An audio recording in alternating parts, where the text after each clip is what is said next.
അന്താരാഷ്ട്ര നിലവാരം പുലർത്തുന്ന നാടകങ്ങളും പെർഫോമിംഗ് ആർട്ടുകളും അവതരിപ്പിക്കുന്ന സ്ഥിരം വേദി കരുനാഗപ്പള്ളിയിൽ. കരുനാഗപ്പള്ളി കേന്ദ്രീകരിച്ച് പ്രവർത്തനം തുടങ്ങുന്ന ഗ്രാവിറ്റി കൾച്ചറൽ തിയേറ്റർ പ്രവർത്തനോദ്ഘാടനം നടന്നു.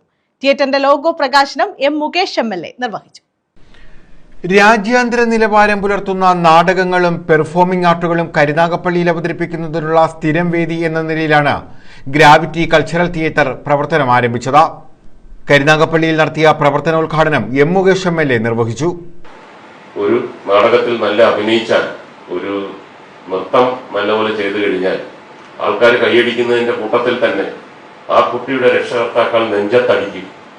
ഒരുത്തം പോയി, ഇവൻ ഇനി എന്താകുമോ എന്തോ ദൈവത്തിനറിയാം. അധ്യാപകരും പറയും പോയി. കാരണം ഒരു ഗ്യാരണ്ടിയും ഇല്ല. എങ്ങനെയെങ്കിലും പഠിച്ചൊരു ക്ലാർക്കാവാൻ നോക്കുന്നതിനിടയ്ക്കാണ് അവന്റെ പാട്ടും അഭിനയം. അതും കണ്ടു വളർന്ന ഒരു തലമുറയിൽപ്പെട്ട ആളാണ് ഞാൻ. ഒരു ദിവസം ഇതേപോലെ ഒരു പത്രത്തിനകത്ത് ഒരു ന്യൂസ് വന്നു. കേരള യൂണിവേഴ്സിറ്റി, അന്ന് Kerala university union chairman Shri Suresh കുറുപ്പാണ്. അദ്ദേഹം ഒരു പരസ്യം കൊടുത്തിരിക്കുകയാണ്, ഒരു വാർത്ത.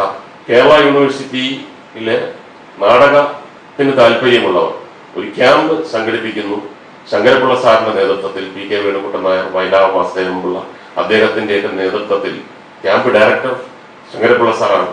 അപ്പോൾ ആഗ്രഹമുള്ളവർ അപേക്ഷിക്കുക. കേരള യൂണിവേഴ്സിറ്റി എന്ന് പറഞ്ഞാൽ 20 പേരെയാണ് തിരഞ്ഞെടുക്കുന്നത്. 10 ദിവസം നീണ്ടു നിൽക്കുന്ന ഒരു ക്യാമ്പ്. വെബ്സൈറ്റിന്റെ ഉദ്ഘാടനം KSFE ചെയർമാൻ K വരദരാജനും യൂട്യൂബ് ചാനൽ ഉദ്ഘാടനം ജില്ലാ പഞ്ചായത്ത് അംഗം പ്രിജി ശശിധരനും നിർവഹിച്ചു. ഇത്തരത്തിലൊരു സംവിധാനം ഗ്രാവിറ്റിയെ പറ്റി ആലോചിച്ചപ്പോൾ തന്നെ ഇത് സോഷ്യൽ മീഡിയയിലൂടെ കൂടുതൽ ആളുകളിലേക്ക് എത്തിക്കുക എന്നുള്ളൊരു ഉത്തരവാദിത്വം കൂടി ഏറ്റെടുത്തത് തീർച്ചയായിട്ടും ഏറെ ഈ ഒരു കാലഘട്ടത്തിൽ ഏറെ ആവശ്യമുള്ള ഒരു കാര്യമാണ്.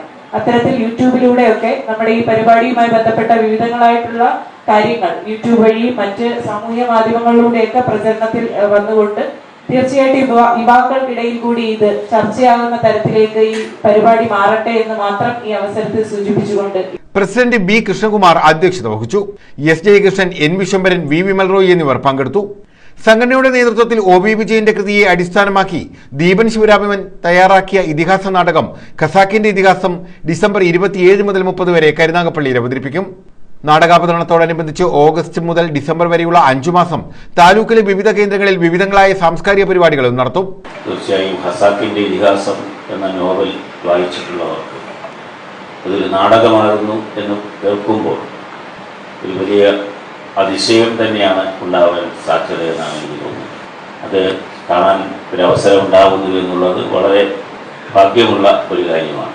തീർച്ചയായും ഈ നാടകം നടത്തുക എന്ന ലക്ഷ്യത്തോടെ അല്ല ഈ സമിതി ഉണ്ടാക്കുന്നത് എന്ന് ഇതിൻ്റെ സംഘാടകർ പറഞ്ഞു. അധ്യക്ഷൻ തന്നെ അദ്ദേഹത്തിൻ്റെ ആമുഖ ഭാഷണത്തിൽ പറഞ്ഞതും നമ്മുടെ നാട്ടിലെ കലാകാരന്മാരെയും എഴുത്തുകാരെയും മറ്റ് നാനാ മേഖലകളിൽപ്പെട്ടിട്ടുള്ള സർഗവാസനയുള്ള ആളുകളുടെ ഒരു കൂട്ടായ്മ വളർത്തിയെടുക്കുക എന്ന ലക്ഷ്യത്തോടെയാണ് മുന്നോട്ട് പോകുന്നത് എന്നുള്ളത് തന്നെയാണ്. News bureau, Karunagappally.